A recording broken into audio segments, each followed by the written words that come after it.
Hello and welcome to Michael and Ivanka's Grand Podcast.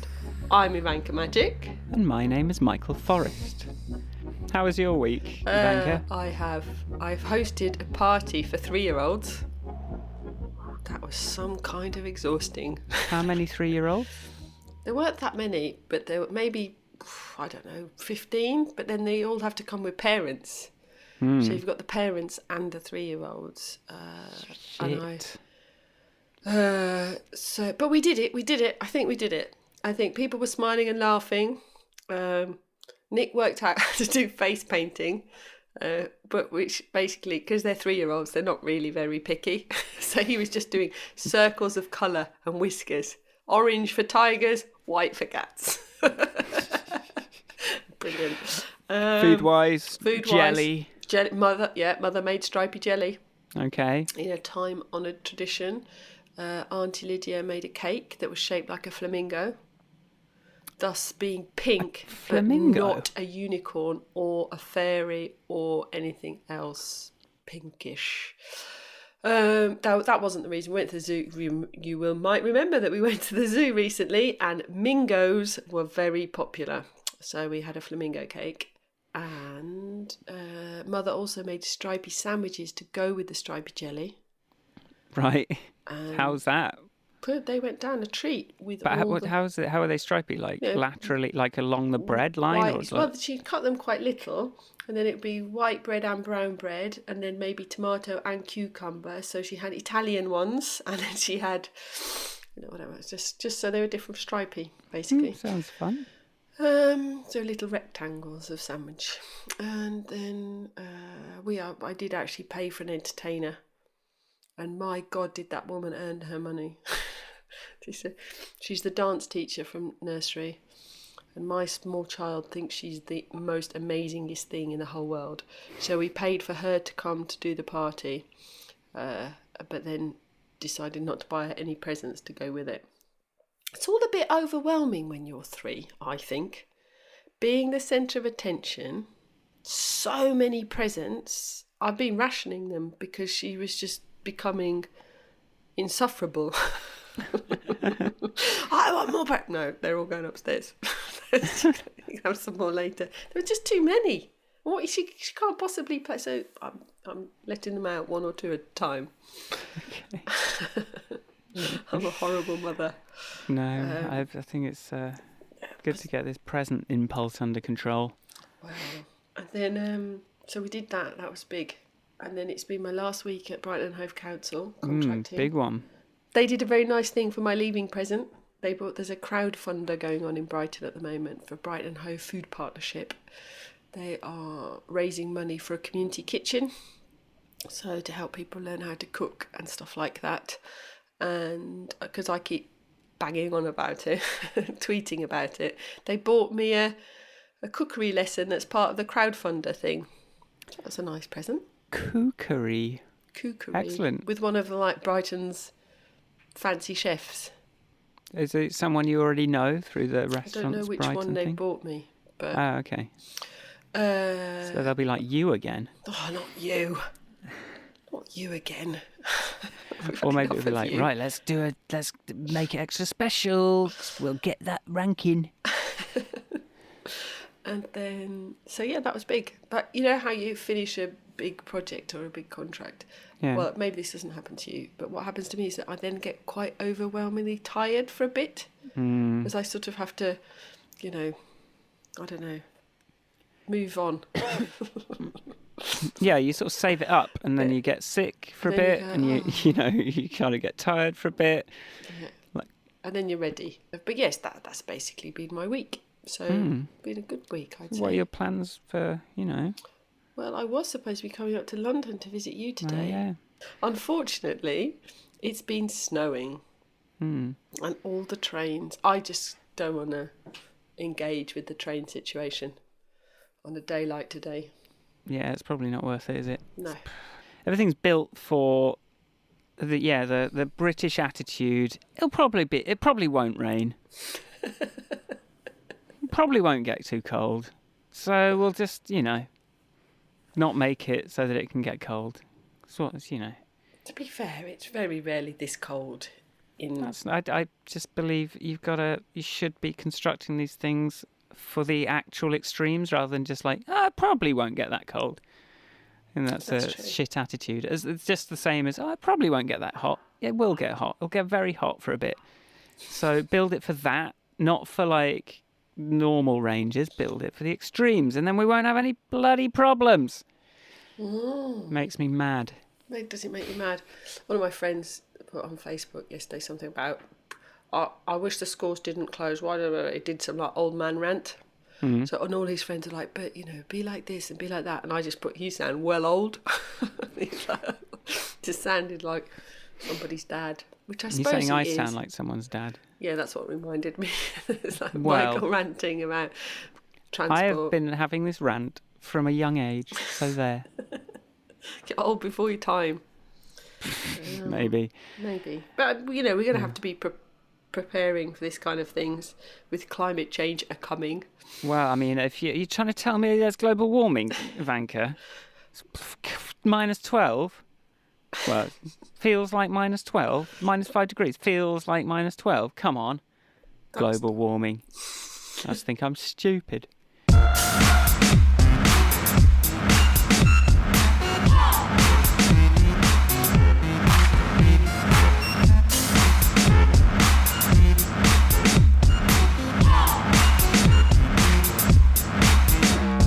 I'm going skiing next week. Ooh. Which I'm very excited about. Whereabouts? I'm going to Mountains. Châtel in the Châtel in France. Châtel. Châtel in the Alps, in them Alps, what they've got over there in Europe. There's loads of Alps, though. Lots of Alps. There's loads of places near the Alps. And then, so I'm the most hypocritical climate change activist in the whole world. Yes, you're pretty bad. I am. I'm flying there. I'm going skiing. What an arsehole. Is skiing? Is there something about skiing that's dodgy climate-wise? I'm sure there is. It's just like flying. going too fast down hills disrupts birds. I don't know.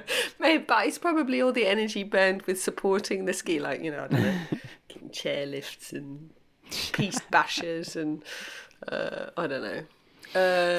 And then, there's one thing from last week that I felt bad about for a good few days. Oh. You know how I knew New Year's resolution was to not be an arsehole? Yeah. Well, I felt that when I was discussing how lucky my husband was to have me, that I rather negated his ability to work hard and be good at things himself in his own right without me. But I don't think it came across like that. I just think it sounded like, you were a bonus. A bonus. But certainly not doing it. Doing it all. So that was my only little thing from last week. Last week was a long time ago. I can't really even remember. Was. You were in... Were you in Italy last week? No, it was the week before. But Italy was food, and then the week after that we did our next one. But then they got a bit clustered because I have been, as I said, a sickly man, and it all came to a head this week. Go on then. I thought I was getting better, and then I kind of I've been experiencing all the NHS this week. Yeah, so on Wednesday I was still sick, and I was like, okay, this has got to change. So I kind of made a doctor's appointment, which obviously means in 2 weeks I'm going to see someone. Cool, good start. So then I went to a walk-in centre, got some antibiotics, and then I was like, okay, well that's taken care of. And then the next night, there was some pain was coming in, and basically we had to go to A&E, and yes, I got to you get in there, and so I'm just going to describe my experience of coming into A&E. So we get our Uber there, and we sort of go up, and I'm sort of I've been gripping this taxi thing, just trying to breathe through the pain, and just thinking back to our conversation about it's when you don't know what the pain means, it makes it so much worse. And I didn't know what this was, and it was just in my kind of abdomen, and it was on the wrong side for the appendix. So I was like, well, okay, well, I don't know what this is, and it just, but I had my sort of torsion when I was younger, and this was like, oh, this is on that level now. Yeah, let's get to the hospital. So the first person asks you what happened, and then they say sit down, and then you sort of get called into another room, and they ask you again what happened, and you tell them all again, and then you go and sit down again, and then you get called into another room, and then they ask you again what's going on, and you tell them from the start again, and at which point you're kind of going, what? Do you have any way of sort of like sharing information between each other? Because I had to sort of say what the antibiotics were that it had and all this kind of thing. And I got my second sort of judgmental NHS nurse experience, and like I'm trying to like give everyone the benefit of the doubt as much as I can, because I know everyone's underpaid and overworked, and it's just awful, and maybe like your only sense of control is being a bit judgmental. But like the guy in the walk-in centre, like I had to do things like I don't engage with the healthcare system at all ever. So he's like gives me this urine sample thing, and I'm like, it was like, can I do this for me? I was like, what, in here? Or I was like, no, just go to the bathroom. I'm like, okay. Don't know if I need to right now, but yeah, it's actually fine. Turns out you can. But I kind of come back and you go, oh, that's not good urine. And he puts the little tester in, and it comes up all the colours of the rainbow. And I'm like, all right. And he was like, do you drink enough water? And he's like judging me on like, I'm like, do you drink this much? Oh, well, it seems like you're not drinking enough water, idiot. And I was sort of like, oh, come on.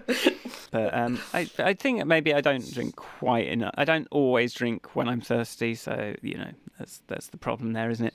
But yeah, and then the next day, like Sharon's given me some sort of special painkillers that she got from America, and the guy there, I was like, okay, I've taken these, and I've also took some of these, and he's like, oh, where did you get that? They're sort of like prescription only, and Sharon's like, oh, I bought them in America. You can get them over the counter in America. And he goes, oh, well, you can buy guns in America. And she's like, what was this special stuff that you got? It didn't work, whatever it was. Shit. Not special enough. Yeah, so nothing was working, and so eventually, so they did like hurry me along a bit because I was clearly in a lot of pain. But you sort of then it's like go downstairs to this other bit and kind of wait for a consultation with like a nurse again, and yeah, like the next guy, it's like I've got to. Oh God, I'm just remembering it all. The next guy. This guy like asks me all over again. I'm like, I mean, come on. All this time is like, can someone give me a painkiller? Like, all you've got to do to put me on the back burner is give me a painkiller of some sort, because that's my primary thing. And then I trust you to, and you sort of start hearing people saying like, oh, I've been here for 5 hours, and you're like, hours? What? Like, you're sort of 40 minutes in, you're going, oh God, this is the long haul. So yeah, just sort of sitting in with all the sort of drug addicts and drunk people, and it was sort of 10:30 at night, and it was just it was kind of grim.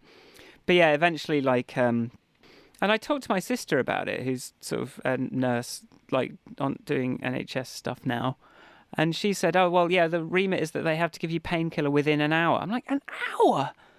Like, that's a long time. Like, when you're in that much pain, like, that's time for a painkiller to start wearing off. Like, how? So you just realise that it's just on a different time scale. It's just, it doesn't match my normal reality, the time scales they're doing things on. Yeah, like, so I finally get this one painkiller which like sort of like stops it and like kind of like contained it a little bit, but it still hurt. So I'm not like kind of climbing up the walls anymore. But then like it kind of came back stronger than ever. And I'm just like, I'm like dry retching and just like, I don't know what to do. Like, this is... Anyway, eventually they gave me some, like a little syringe of morphine to sort of squirt into my mouth. And then a few minutes after that, it was like, oh, finally. And then I sort of got to have a little bit of loopy fun. Sharon filmed me when I was I'm just like starting to laugh, and then I'm sort of suddenly start crying, and like I was just all over the place just with this. And we were just, we were just sort of sat there, just like in for the long haul, basically. And then this nurse, there was some sort of testicular examination. There was some looking at the balls, which I was like, the pain has to get to a certain level, because I'm like, I don't want to go to A&E because someone's going to stick their finger up my bum and they're going to want to look at my genitals and it's going to be horrible. But, I have to wait for it to get to a certain level of pain before I'm like, okay, I'm going to start letting people fucking just humiliatingly do whatever they want. But this first guy, this nurse in the A&E nurse, like, he's like, oh, can I just have a look? Just check it's not like blue or anything. I'm like, I think it's fine. So I sort of like showed him my balls, and then he like seemed a bit annoyed, and he was like, like a little bit later, he's like, oh, well, it's actually the person before should have probably looked at your balls. And it seemed a bit annoyed. I was like, well, how's that I was a bit like, oh, I've reported that's the case. I was like, well, I mean, I couldn't care less that you've had to do an extra thing because someone.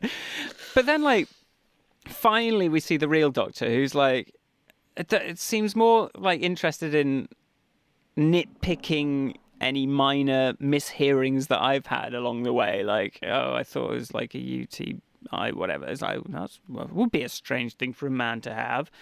Like, I don't fucking know.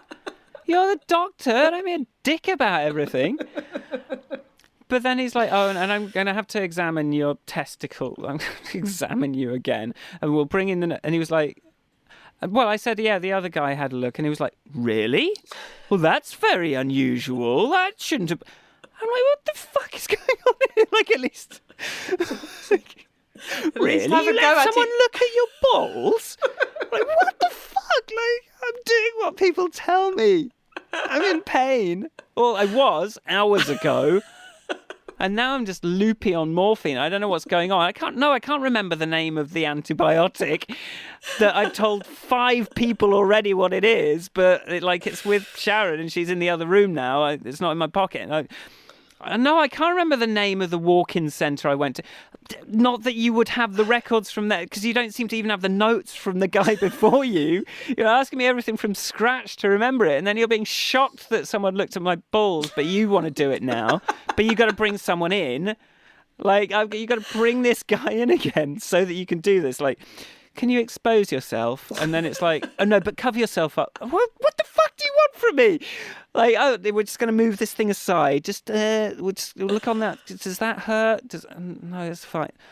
All this to just, in the end, eventually, finally, yeah, it's probably a kidney stone. So yeah, I think, so I had to, and I don't know, like, it's like, we're going to make you an appointment for tomorrow afternoon, but come in the morning for the scan. Because that's when they do the scans. And it was sort of like, okay, so you're going to make, why is it in the afternoon? And then he's like, what do you mean? And it's like, well, you said that you were going to make the appointment in the afternoon, but to come in, but I don't remember saying that. And like, no, I was like, I'm pretty sure he said exactly, we both, because Sharon was asking him, I'm like, I'm pretty sure we both heard you say exactly that. And then eventually it was like, oh, I'm an immigrant, I don't understand, but I'm like, what? And then eventually it's like, oh no, the system that texts you will say it's in the afternoon, but it's in the morning. Oh, okay. What the fuck? And then like he does it and it texts me that I've got an 8:30 appointment in the morning. I'm like, okay. I'm really glad. And the whole time I'm like, I don't want to like waste any time here because it's taken you hours to see me, and like, let's just get through me because you've obviously got a huge backlog of people. But he keeps wanting to go like sidetracked and kind of like start like arguing over weird like nitpicky stuff. It's like, who gave you this antibiotic? I told you, the nurse in this thing. Oh well, I mean, this isn't a very good choice of well, why are you judging me for this? Like, anyway, all in all, yeah, 6 hours in A&E, just sitting around watching sort of stretchers being pulled. I'm just like trying not to look at any of the stretchers because by the time I'm on the morphine, it's just making me cry every time.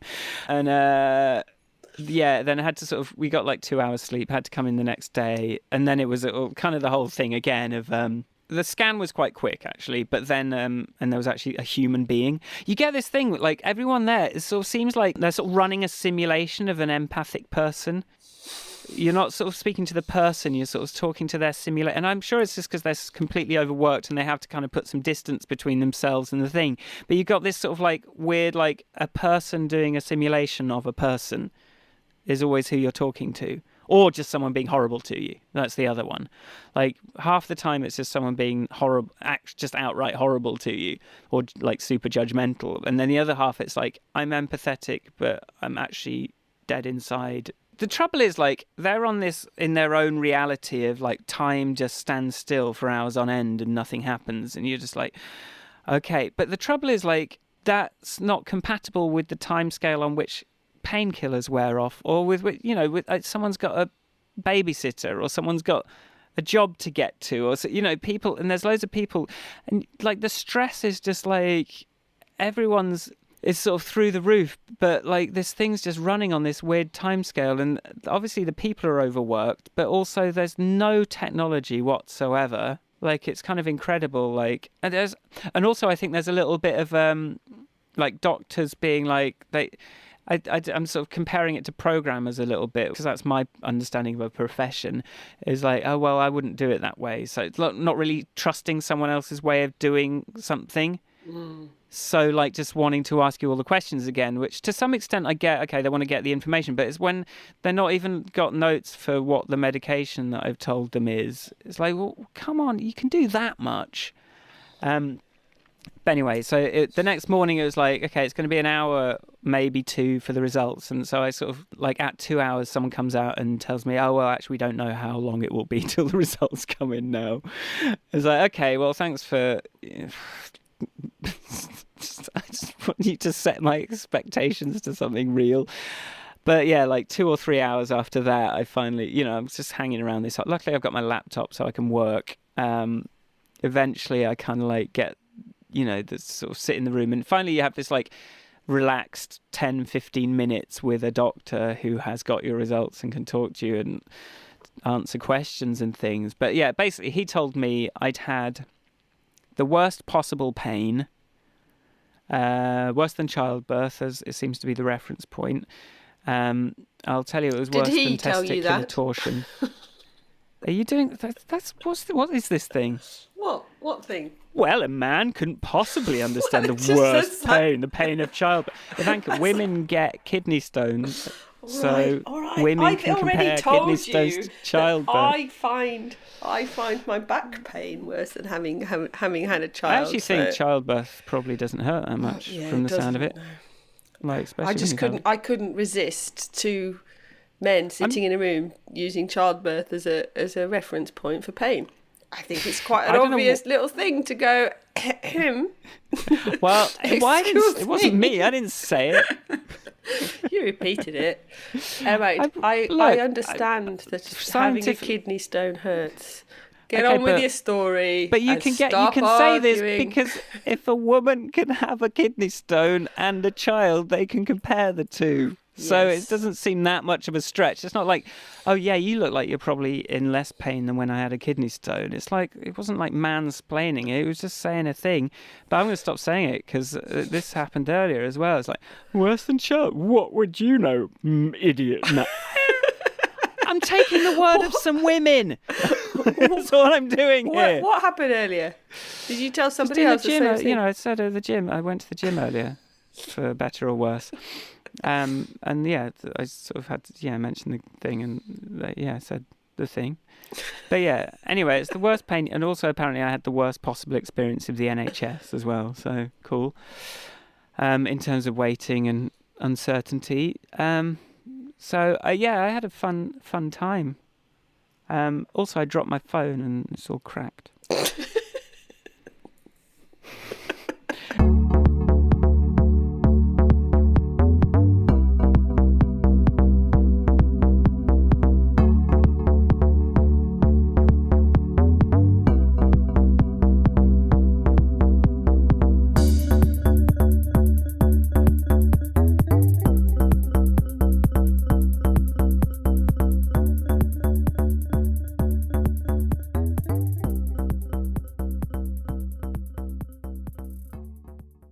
How long will this kidney stone hang about? So it kind of got through the first bit, and I think during the morphine it must have kind of gone into the bladder basically, but it's in there and I can feel it this morning. It sort of wants to start coming out, and I'm like, I haven't taken any like serious painkillers because I wanted to do the podcast first, because they do seem pretty like kind of spacey painkillers. But yeah, I've got that to look forward to. Yeah, they did a whole CT scan, and there's another one in there that's bigger. So there's a sort of 4mm one that's coming through now, and I've got like a 5 to 6mm one in there. But someone's going to apparently they're going to try and deal with it. So there's So there's another 5 or 6mm kidney stone that's not gone through the painful bit yet. Yep. Oh, that's something to look forward to. Yay! Have they given you drugs for that? They've given me some pain drugs, yeah. I don't know how soon it's going to start. Good. That second one's, I think it sounds like it was a way off, but who knows with these people? They don't understand time. Did it? So what's the treatment? You just wait. They can't blast it with lasers and smash it up or anything. I don't know if there's any of that stuff. I think you just take strong painkillers. But no, I think if it gets to a certain size, it can do a bit of damage. I don't know. I've got a specialist. There weren't really any specialists in this hospital. Apparently, Hammersmith is the one with the specialists. So I'm going to hear from someone. You should have Googled which A&E to go to before you went. I didn't know it was a kidney stone, so shut up. It is. Yes. Look, I don't really know how to comment on this experience of yours. Well, you could just judge me for quoting that it's worse than childbirth. Just to point out, leave it at that. Perhaps I'd like to point out that I went through childbirth with no pain relief. Just saying. What do you want? A fucking medal? But I have had some amazing drugs for back pain. I got this pile of fucking prescriptions and boxes of things and antibiotics and painkillers, and it's just experimental, probably don't work, a urinary relaxant thing probably doesn't do anything. I feel like an old man. It's like they knew I was coming up to 40. The universe was just like, right, Michael, who's always been healthy, time for... Because I read about this a few weeks ago. I was reading like something about like said like rapid weight loss can sort of lead to kidney stones, and I was reading about that and going, oh, don't ever let me have that. And I already had it. Did you not express yourself clearly enough, Michael? I clearly did not pray to the correct deity. Yeah, it's just I'm sick of getting stuff that I couldn't have. I mean, I could have drunk more water. But everyone, there's also like there's a lot of like people say there's also people saying don't drink like this whole thing about drinking gallons of water all day is a little bit over. Not quite right. Like people kind of injure themselves from overhydrating as well. You said earlier, I don't always drink when I'm thirsty. No, I know. Yeah, I said that. But you know. No, well, sometimes I don't. If you're thirsty, having a drink is a good idea. Water, I don't like drinking it sometimes. It's like I've got some now. He's made me scared of coffee now. So apparently, coffee can cause problems with it. So now I'm like scared of coffee and just like, okay, let's just drink all the water and just fucking. But I think I have told you, my father used to get kidney stones. He had them at least twice that I remember, and ended up in hospital, because. So I do recall an enormous amount of pain. So I'm not. Whilst I'm laughing, it's the way you tell it that's making me laugh. I'm trying to make it funny because otherwise it's just someone in pain. But that it is horrible. That pain to the point where you feel like you're going to be sick is just unbelievable. I've never had that. Like actually, like have it. Oh my god! You know what? Yeah. There was only one toilet in the sort of on the ward, but I didn't have to like wait once. Which is a hell of a lot better than the office that I'm in at the moment, where 60% of the time that you need to go for a wee, you can't because there's a queue at the toilets. There's this bloody building where they haven't got enough toilets, and it's just not a good office environment. Speaking of feng shui the other day, like, this place, I think it's a bit toxic, this working environment. It's just like, by the afternoon, it's just too hot, and you can't go to the toilet when you want. And it's like, come on. Yeah, that's pretty basic. And also this particular one, there's like, they only get a cleaner once a week, so the kitchen area is always gross, and everyone's always making toast and like coffee, and it's like there's no clean surface. And then you've got to go out to the other bit to kind of find the sink. But yeah, so I was quite surprised that the NHS ward had slightly more reliable and clean toilets than the office that I've been. I suppose they have to kind of keep it. It had run out of toilet paper a couple of times, but it seemed to get restocked. I really was in there for a long time, so we really got to see the sort of cycle of everything. I can't recall, thank goodness, touching wood, and anything I can get hold of. The last time I was in A&E, I have been once. I had some weird, like I was sitting on the sofa watching telly and kept having these like weird palpitation-y, gurgly things in the heart area. And I was like, I ignored it. I thought, if I die, my family is going to be really upset. So I best phone. So I phoned that 11111, whatever it is, and like asked me a few questions. I really should go to A&E, and I think it might be because I'd mentioned something to do with my heart. Yeah, they saw me incredibly quickly. Yeah, well, I think they sort of like probably. Do you know what the stupid thing is? This everyone like they take like your blood pressure and like your heart rate thing and your temperature, and after a certain point it's like the most junior person there, and you're like, is this just, and they sort of seem to do it just as you're going like, is anything real, is anything happening, is what is going on. They sort of wheel around this little trolley with the blood. We're just going to take your blood pressure. Really? Okay. Like they take it, and also like this whole time, like they took some blood at the start, so I've got this like thing in my arm, and I kind of pulled my sleeve over it and blah blah blah. But like this whole fucking time, like I can't like move my arm beyond a certain range without it hurting because there's like this thing in it. And then I think because of the morphine, like because I wasn't really feeling anything, like when it sort of started wearing off, I'm like, oh, Jesus, this thing is just here. And then, of course, by the end, it's just like, we'll just take that out now. I'm like, well, thanks for leaving that in for hours and hours and hours. I suppose there's got to be on the subject of preparing, when we were talking about trains earlier, build it for the extremes. I suppose at the point at which you arrive, they don't really know what's going to be wrong with you, do they?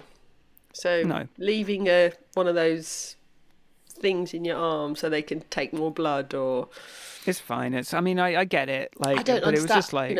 I don't know enough, obviously. I don't know anywhere near enough about medicine to help. I want to justify everything.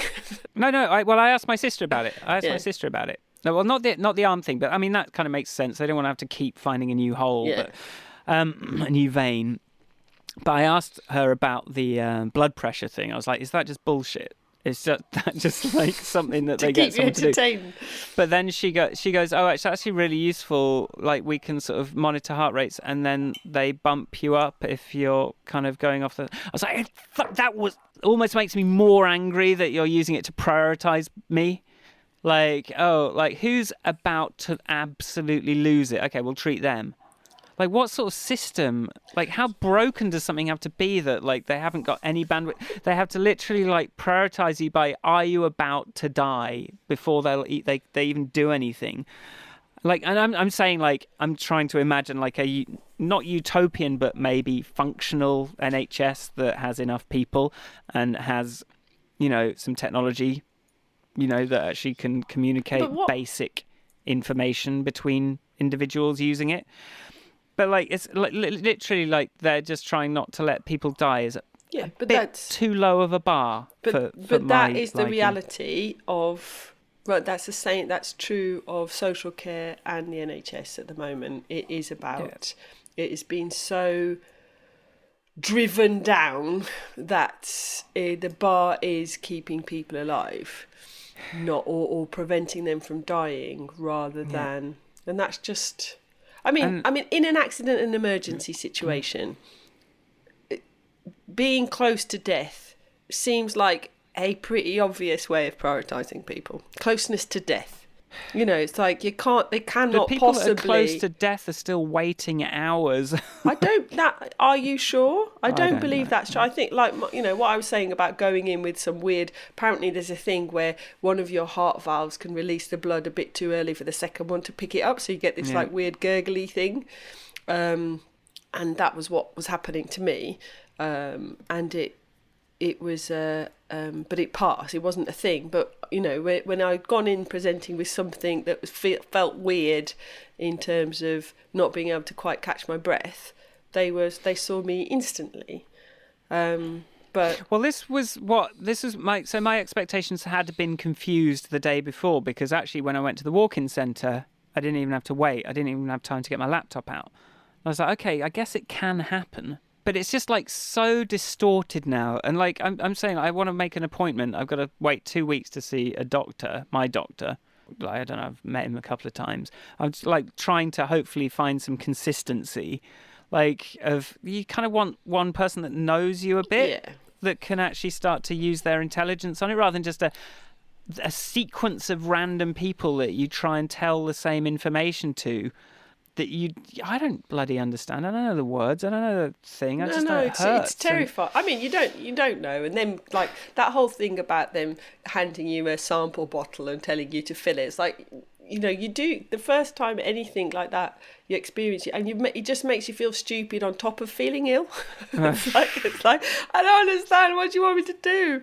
But that thing about there being no time for personal, like my GP's practice has this concept, I think, of shared something. It's got some special name where whichever GP you go and see, it's supposed to not matter. So because they have a shared practice or something, but you know, and that it does mean then that nobody's striking up particularly a relationship with you, which I, like you, am not a frequent.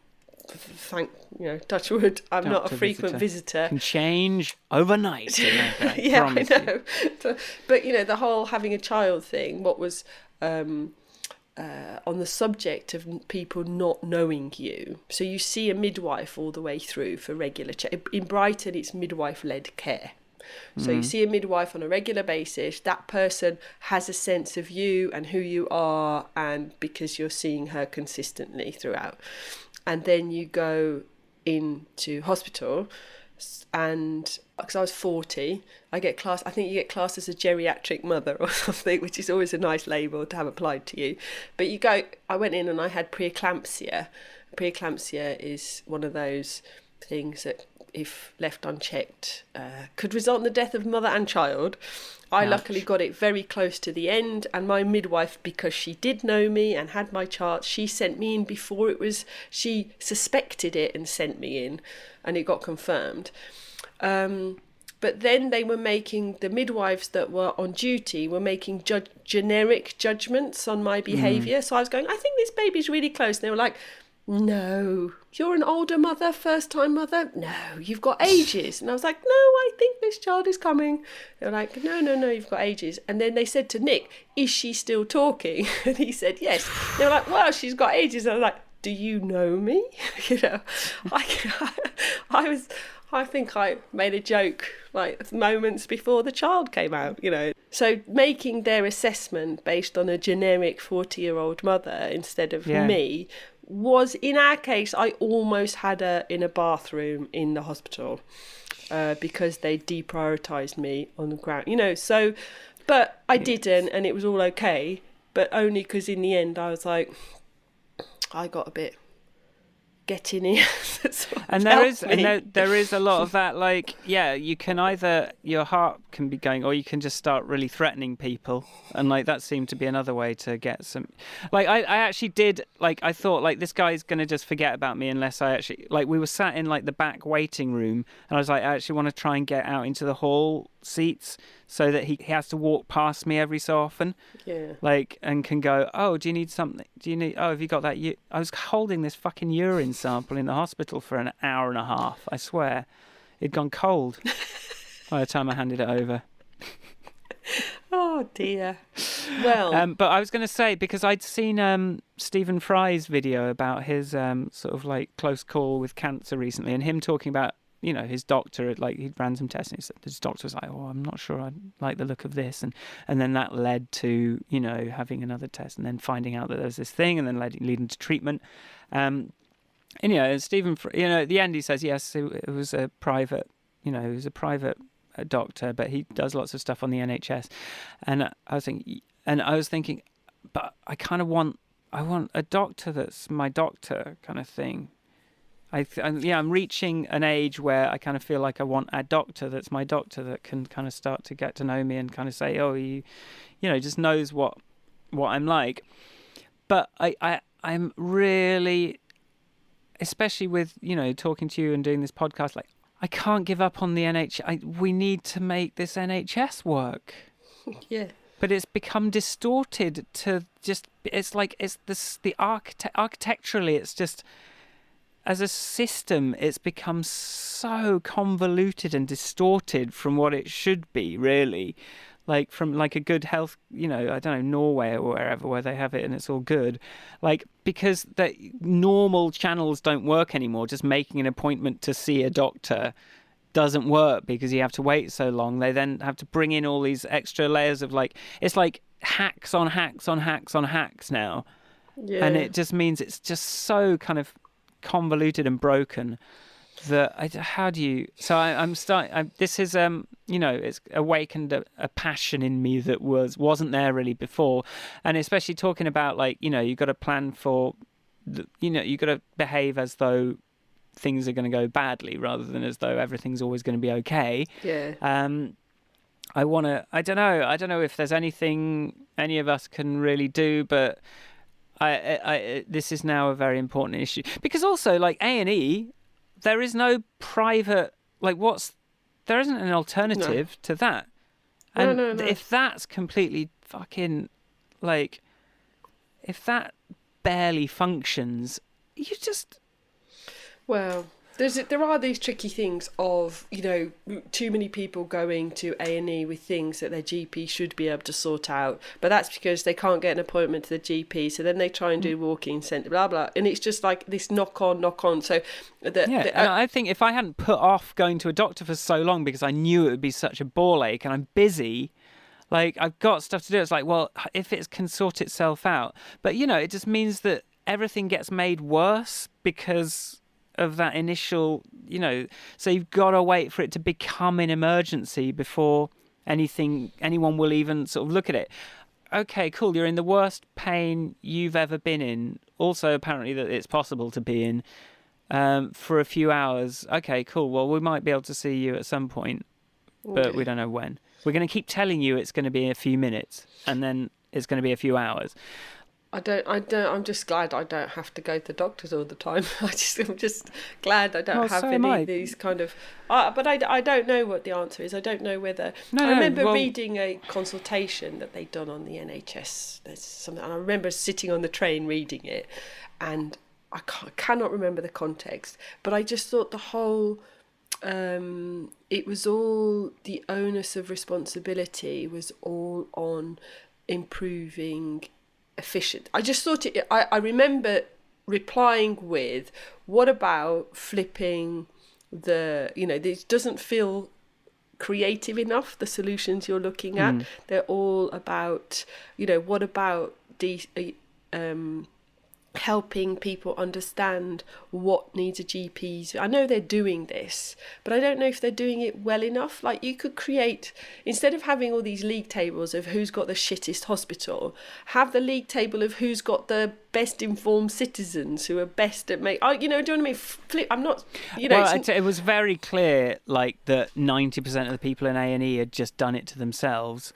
Like, it was just a lot of, like, drug abuse, alcohol abuse, and but actually, this sort of a lot of lonely old people on their own. Yeah, I mean, these are all Like, societal problems. They're like, you can't not treat people just because it's self-inflicted, because where do yeah, you no, draw the obviously, line? You know, like, so you've got to, but it's sort of, but these kind of, they're things that shouldn't be, need to be addressed. So if you've got social care being underfunded, a lot of those lonely old people might be getting a bit more time and attention if social care had room for quality of life versus keeping people alive. yeah. And then, so it's all knock-on effect, all of it. And it's But just, that's also probably why everyone's so judgmental in there as well, because they're used to just seeing people that are like, well, why would you do that? You know. and they And I'm haven't like, got okay, I don't time. drink quite enough water. Chill out. Like, go, fuck's sake. Like, I don't drink. I look after myself. Yeah, but there's You can tell that. Look, 0 on the alcohol units. How often do you see that? Twat.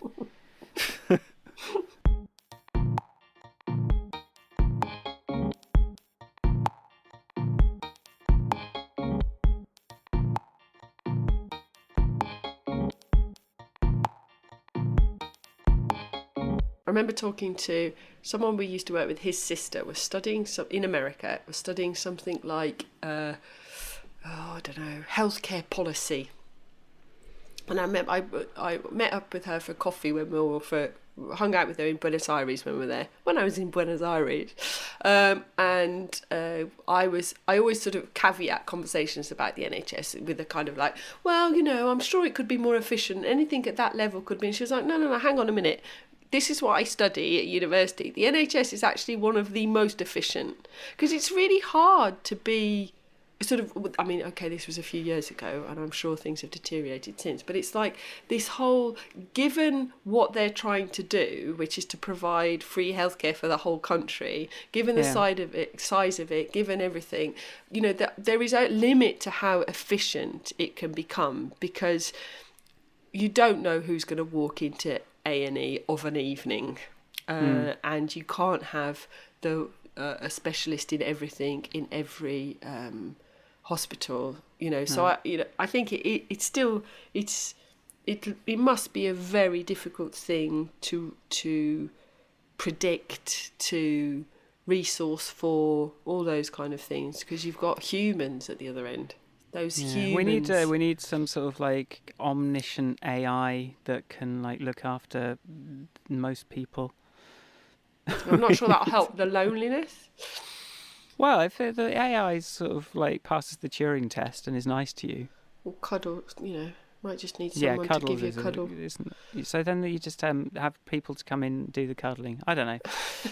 That's an unusual case of where like some low-skilled work would actually not be automatable. Yeah, so just people. In the future, everyone will be professional huggers. Professional They'll carers. just come in coming and give you a hug. How are you today? Are you okay? I told you that time when when I first programmed my app to ask me how I was, and even though I myself had just programmed it to ask me, how are you? When it popped up in my instant messenger and went, how are you? It was like, oh, someone cares about me. Like, it literally triggered that emotion. So we're not, we're not that clever, So maybe we can automate it. A little thing every day that pops up. How are you today? Okay. Yeah. It's just despair, going to addiction, going to just needing healthcare. Like a lot of these things need to be addressed at, I think the fact, initially I was like, oh, social care. But there's societal problems that end up manifesting in broken people in A&E. Yeah, it's just... It's not, that I know the donut economics doesn't apply directly to this, but that sort of idea that, if any one of those things goes off kilter, you can't. It's like Lydia talks about in the context of children's social care.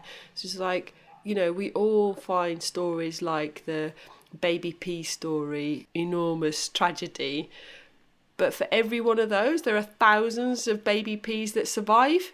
It's like they're there, but they're in no lesser, Just remind me what the baby P thing was. Baby P was one of those children that slipped through the social care net and was ultimately killed by his parent carers types.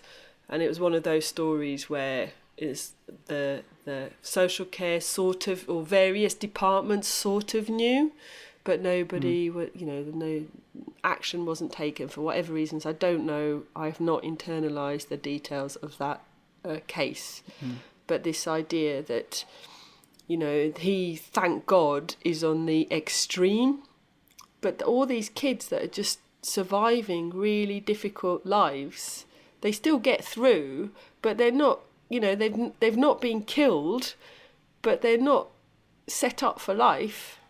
It's like the bar is a bit too, like you said earlier, just keeping people alive is a bar set too low. Yeah, it's very low. Very and low. I think we should be able to do better at this point, given that the power we have, the communication, the technology, I don't know, just the kind of empathy that we are, just even the fact that we are capable of empathizing with more people. Maybe this is one of those human progress things where it actually seems to be getting worse than it really is, but I don't know, maybe not.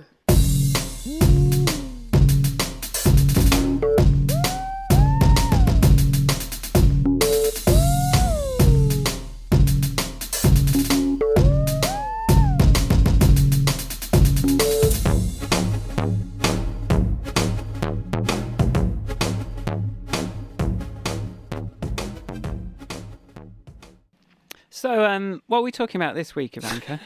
We are talking about feminism this week. Okay, so, all right, well, it's a complex topic, a lot of opinions, a lot of prejudice, a lot of nonsense. Would you say that women are people? Yes.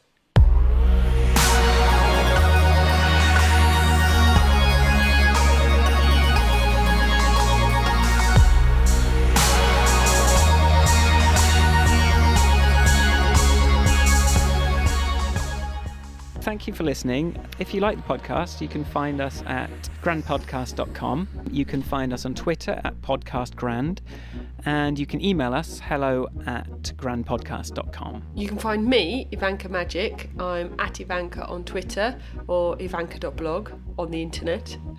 And also, finally, you can find me at michaelforestmusic.com mainly, and it's all kind of coming through there. If you have listened to the podcast and you have enjoyed it, please do review us on iTunes and give us 5 stars so that iTunes promotes us to other people, because we want to be famous. Bye. Bye. Bye.